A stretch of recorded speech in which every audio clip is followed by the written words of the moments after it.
పంట చాకిరి రేబవలు చేసిన గుండె బరువని నీ పేరు పెట్టిరి.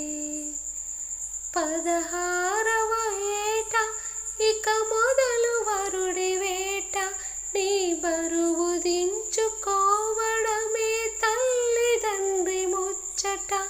పుటక నుండి చావు మధ్యన బ్రతుకునంత అరగదీసిన, ఏ జీతము ఏ సెలవు ఎరుగని ఒక దాసివి. ఆడకూతురా నీకు అడుగడుగున వందనం, అనునిత్యం కరుగుతున్న నీవురా